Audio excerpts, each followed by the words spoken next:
As the official healthcare provider of Minnesota United, Allina Health is dedicated to delivering pro-level care for our loons.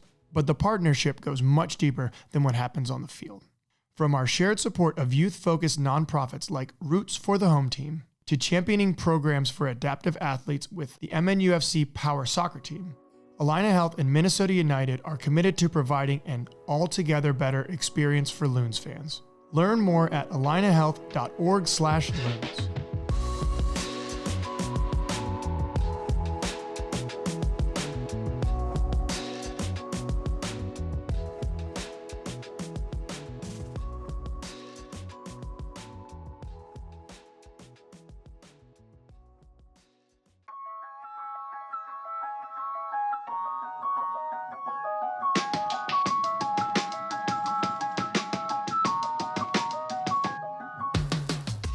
Welcome back to this week's episode of Sound of the Loons. We are here with Justin Ferguson, Director of Methodology, right? Is that what it officially? Yeah, that's correct. You're right on. Yeah, lovely.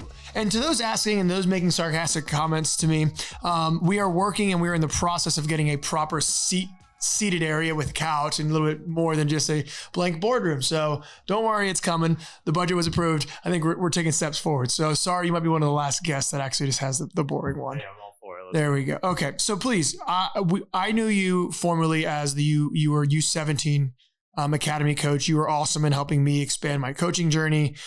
You know, learning under you, failing, getting back up, helping me get through my B license course.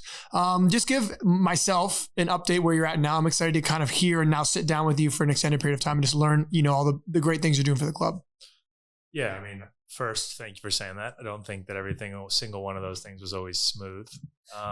Kind of went on a journey of where do I want to go kind of with my career and what do those things kind of look like. As Khalid came in, he was very interested in hiring kind of a head of coaching, typically what the role is called in the UK, or director of methodology is kind of more the Spanish title. Sounds nice. Yeah, exactly. I had always kind of had an inclination that that's kind of the direction that I wanted to go. Really the conversation was about how do I continue to help the club in the biggest way possible. Obviously, I thought part of that could be designing methodology systems and things like that were not in place, that need to be in place, I think, for an elite development system to be fluctuating at its best. And I say fluctuating because that means sometimes there's good players, sometimes there's players that are developing. You don't necessarily want it to just be stagnant. And this kind of constant flow isn't always realistic either. So kind of getting just what are the processes that we need to have in place to make sure that our academy coaches and our development staff have the resources they need to continue to push players through our system as quickly, but also as efficiently as possible so that they can arrive at first team level or at second team level, actually ready to compete and contribute in the team. Of course. And then the second part of that was also, how do we continue to impact the coaches inside of our club to help them develop, as you mentioned? And then some coaches even outside of our club in our greater community. How do we help those people continue to grow and improve?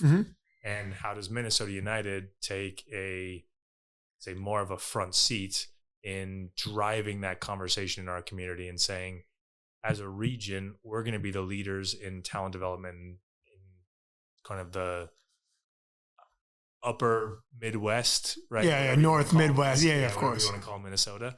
And then how do we really drive that so more soccer is coming to the Twin Cities, better soccer is going on in the Twin Cities, and eventually producing, say, better learning environments for players and hopefully more pathways for coaches to continue their own development. Wow. Well, that's a lot to unpack. I'm excited to dig into this and get into the weeds a little bit. But let's start kind of at the front of this. Where, when you're talking about developing the coaches and some of the methodologies, where does a lot of this learning come from? Is this just maybe even learning on the job, right? Obviously you were a coach and then now you're kind of in a different position where you're working with them to make them the best versions of themselves. But for yourself, where does some of these ideas and concepts come from? Is it from Khalid? Is it from yourself? Is it from taking symposiums and across overseas? Take us into the basically what's building this program. Yeah, so there's a lot of different avenues. First is my background. individually. Mm-hmm. I got a master's degree in sport pedagogy, which is essentially how to teach children to play sport, and skill acquisition. So that was kind of always been an interest of mine. I was someone that sort of always gravitated towards how do people learn. Yeah. And that kind of then informed, all right, well, obviously how then we should probably coach to help them learn better. Mm-hmm. And then I think I became a coach educator kind of through being around and being asked over a couple of years to deliver things like that.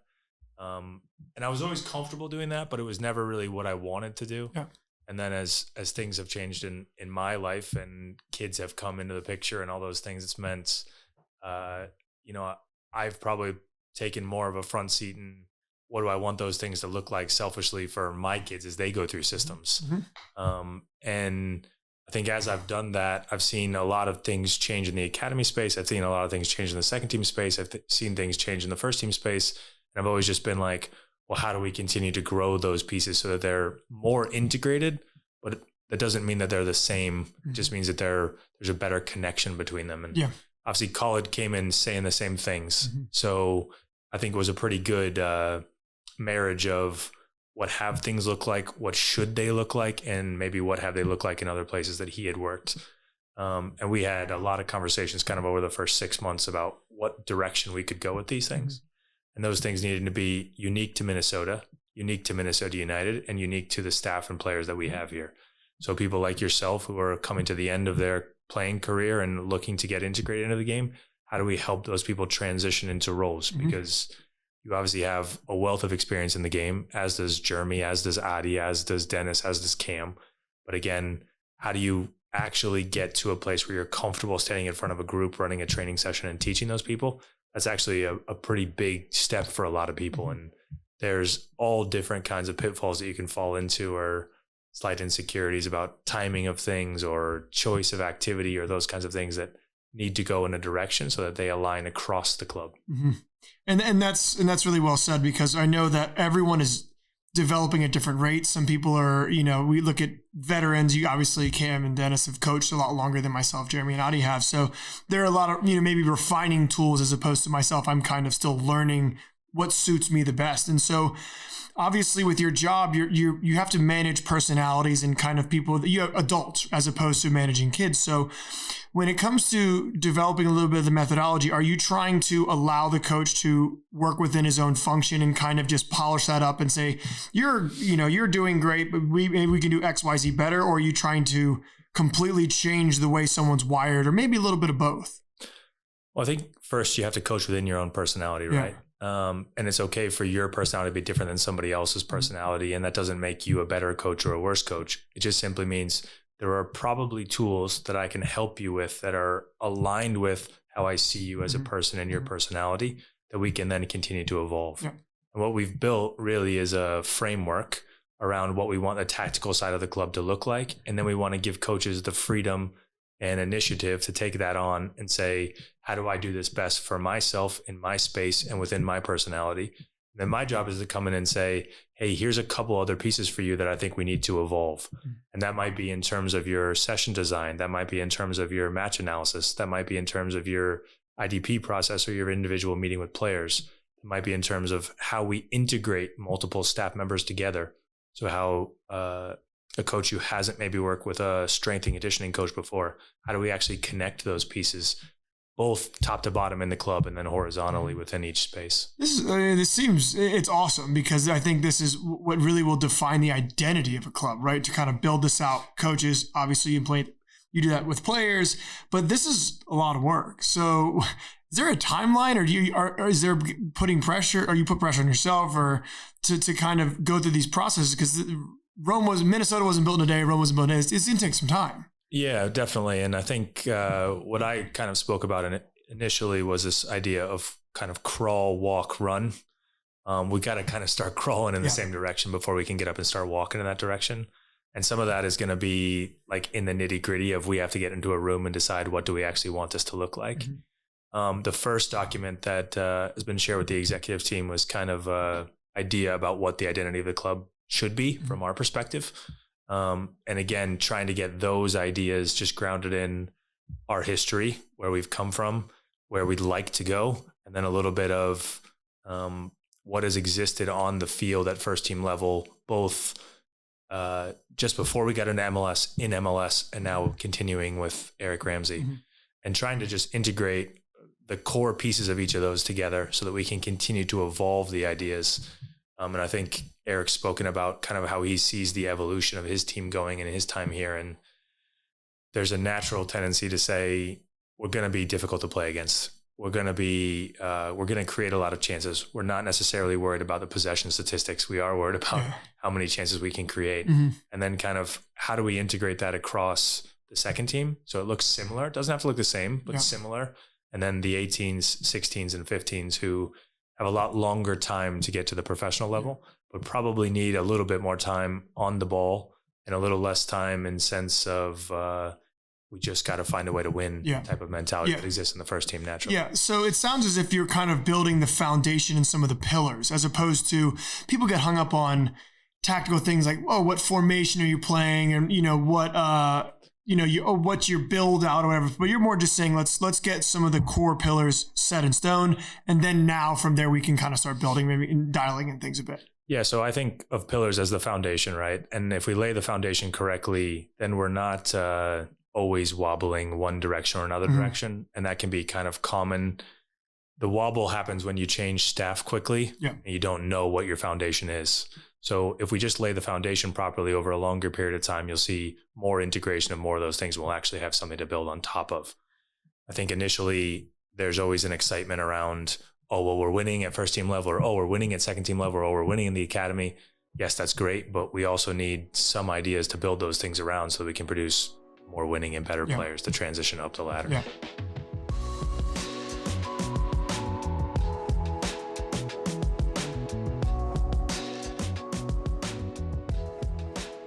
If you're looking to hone your skills on the pitch, Minnesota United has your back. Our youth clinics and development camps range from goalkeeper training to academy tryout preparation to good old-fashioned summer soccer camps. We've got something for athletes of all ages and skill levels. Check out our camp offerings at MNUFC.com.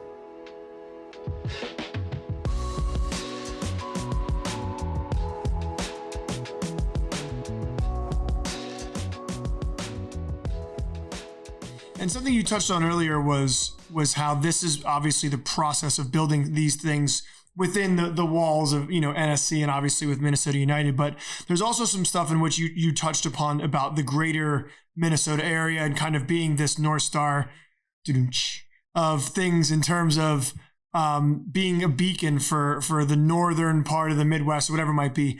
Take us, let's dive into that a little bit, because I know you and the club are very excited about some of these initiatives. Yeah, so there's basically three. The first is a coaches symposium on June 7th, and that is us inviting people from outside of our region into our club to try and help them grow. And it's really just one day of some keynote speakers. Khalid will be one. Ben Bartlett, who spent 12 years at the English FA, was the head of coaching at Fulham, and then went on to be the director of methodology at your former club, Houston Dynamo. He's currently a pro licensed instructor with US Soccer. He's going to come spend some time sharing his thoughts about player development. Ian Lemon has done projects at Liverpool. He's done projects at Swansea City. He's done projects at Portsmouth. He's kind of worked in all different types of human intelligence and really building culture. He's going to come over. He's going to, again, share his ideas about what principles exist in good high performance cultures. And then you're going to get some of the rest of our team. Eric Ramsey is going to speak. Casey Godwin, our head of medical, she's going to speak. So I think there'll be a lot for coaches to kind of digest in that sense. And those are going to be hopefully yearly one-day symposiums, hopefully more opportunity to get out on the grass in the future. But I think this will be the start of us trying to bring coaches from our community together to hear some really high-profile people speak. My hope is that coaches will just take away connections in the community. Yeah, you already. That was my next question. I was like, there you go. Connections in the community, and then some different ideas about what player development can look like. And then just getting the idea as well from Khalid from the beginning that we're going to make this a more open door and we're going to make more people in our community a part of our club. The second piece is talking about how we impact the rest of our community. We need to look at how do we get more people playing soccer? how do we keep them playing soccer longer? And how do we make sure that the soccer that they're getting to play is designed with their growth in mind? And really that means we have a kind of traditional pathway that everyone knows, which is the pay for play model. I know that there are pros and cons of that, and we can talk about that for a whole nother podcast episode, but just trying to get this idea that that is one pathway in our community. In addition, we want to create some other pathways, and naturally those other pathways tend to exist in low economic status communities. And so that means that we need to go out into those communities and provide some free soccer for people. Mm-hmm. And hopefully that means getting into some of just the underserved communities in our area and saying, we're going to offer a free hour clinic for this age range. Anybody that wants to come and play can come and play. I don't care if it's basketball shoes. I don't care if it's soccer cleats. I don't care if it's tennis shoes. I don't care if it's barefoot. Mm-hmm. We just got to figure out how we can get them engaged with the game. And our hope with that is that we'll spur an enjoyment and a love of soccer for some of those people that maybe don't have access. And then hopefully we can either direct them to places where they can get more consistent access, mm-hmm. or to community leaders that can help them with how do we actually form this group of 20 kids into a team and get them into a league.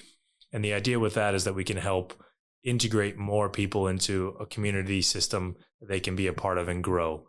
And naturally the game is, our hope is that they grow in a soccer sense, but really it's, can we continue to bring communities together, of course, so that they can grow into, say, successful members of society, whatever that looks like, hopefully with a love of soccer at the front of that. But that not necessarily being the only piece. Yeah. And in addition to that, we're looking at how we can help the pay for play model, and that's get soccer organizations, both local clubs, community organizations, YMCAs, things like that together to say, hey, look, this is how we think we can impact soccer and soccer development. And this is some of the methods that we use inside of our club, mm-hmm. and talk with them about how they might get that out to their local coaches, their local community. We're going to offer them different events to come up and see first team training, second team training, academy training. Within that, have more touch points for what are you guys actually doing to develop talent? How does that actually look inside of your club, and how we impact the overall youth soccer market? There's ironically, I've developed what's called a North Star, what I'm calling the North Star. There you go. In terms of what environmental design can look like, some key points for coaches on what those things can look like across any different number of age groups, right? You're 0 to 5, you're 5 to 10, you're 10 to 15, you're 15 to 20.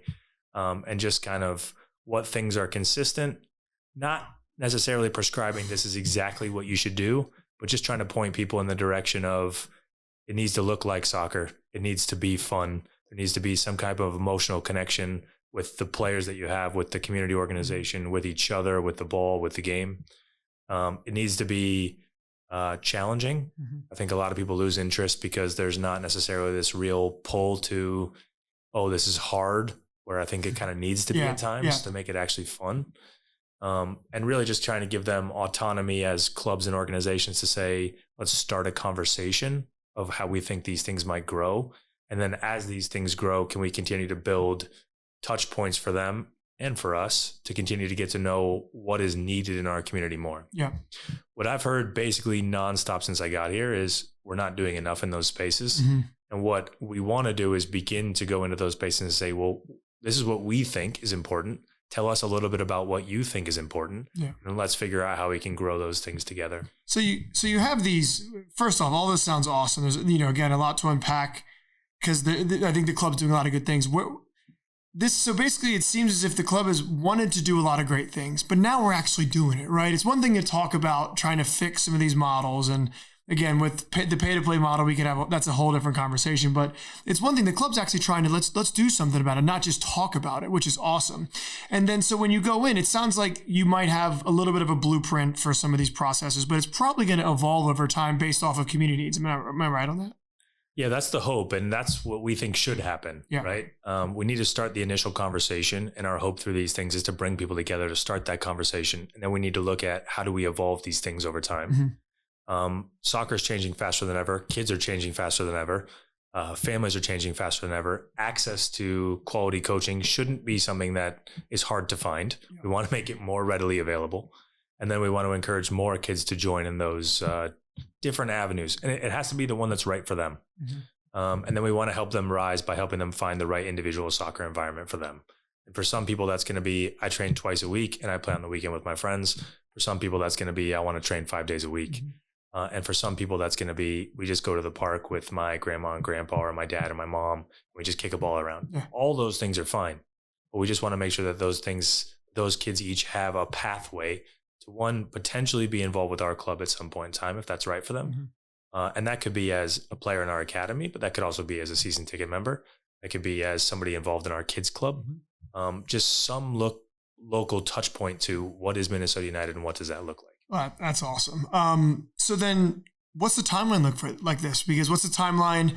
What are some resources that we can put either in the description, or when we release this, we can have some websites or whatever it might be, just, to get people involved and at least get them excited about some of the great things we're doing. Yeah. So the Coaches Symposium is the first one that's going to happen. That's going to be June 7th. Sign up now because we're running out of time. Yeah. But we have about 3 weeks. Yeah, it is capped. There is a total number and that's just a venue size thing. But again, we want to make sure that people are there. We've also made it incredibly cost effective. It's only $25 to get in for the day. Oh, that's nothing. So again, you're getting lunch paid for. You're basically paying for your lunch. There you go. So Minnesota United has done a really good job with that. The Alliance Club program, you can apply already. We launched it last month. You can apply, get on there if you're a club leader and apply. Again, on our website, there's details about what those things look like. We'll probably continue to get, the hope is that there's essentially this summer for clubs to apply. And then we'd basically launch in August, which would start with us bringing clubs together to have these conversations and present a methodology that we've designed to them. And then the last piece would be the free clinics, which will also start this fall. Again, more than anything else, we're saying that we're doing these things so that we can find out who's interested, and we're going to who's interested first. Okay. And as we go to who's interested, what we found very quickly is that there is a lot of interest. Yeah. So we've already got over 100 people signed up for the Coaches Symposium. We've already got over 30 clubs signed up for the Alliance program. We've already got many of those Alliance program clubs with interest in the free clinics in their community. So there's already kind of pieces in motion. Nice. And we're continuing to encourage as many people that want to be involved as possible. That's awesome. Again, I think when you look at the success timeline for this, we're looking at multiple years, right? But as we start, I think what is exciting is that there's been a lot of interest. Yeah. So as our academy, second team, and first team are in full swing, these are kind of the pieces that will go below that to continue that whole talent pathway. And as we look at that talent pathway, it's kind of encouraging more boys and girls in our community just to get interested in soccer. One of my favorite things, and you won't know it, but you've walked past it 100 times, is there's actually a picture from our camps and clinics program at the entrance. And the little kid who's probably 8 or 9 in that picture is actually in our academy now. Oh, nice. And his name is Sam. And that journey for him really starts with this one community engagement. Obviously, his parents had signed him up from probably a young age to play soccer, but he'd been at these different touch points, had these touch points with our club, and eventually ended up in our academy. Yeah. Now, that's not the goal of the program. The goal of the program is get as many people playing soccer as possible. But what will likely happen is some of these people that are playing in these local communities will eventually matriculate into our academy and hopefully one day into our first team. And I know for me, we talk about this as the legacy that the club will leave. Yeah. And really for Colin and Sherry, as they get excited about it, this is the legacy that will be started that we won't ever see the end of. Yeah. And the hope is that 15, 20 years from now, there's going to be some story about a kid from our community taking part in one of our free clinics, eventually making his debut and scoring it on us. There you go. And connecting all those pieces for all of us will be cool. Yeah. And I think that will be what I hope will be more consistently a part of our club philosophy. There's a lot of people in the development space that are excited to see people from Minnesota actually break through, but we want to encourage that to happen even more. Yeah. Well, I mean, what better note to leave off than that? That's cool. I got to go look at the picture now. But first off, thank you so much for detailing all this. There's a lot of information, a lot of moving pieces. We'll be sure that when we put this out there, we have links to everything to try to get people to sign up for the Coaches Symposium, or whether that's some of these camps or whatever it might be. we'll put that all out on social media and try to fill them up as much as possible. Again, I'm most proud of the fact that the club is doing something and not just talking. It's so easy to talk and have conversations. So you want to change the world, you want to change your state, your city, your community, but we're actually doing that. And I'm happy to know that you're a part of it because you're monumental in my little journey, the start of my journey at least. So again, thank you for being on the Sound of the Loons podcast brought to you by Aligna Health. This has been another great conversation with Director of Methodology, Justin Ferguson. Hopefully you come back. Maybe in the summer we can talk about some of the things worked out. Definitely, that'd be great. Awesome.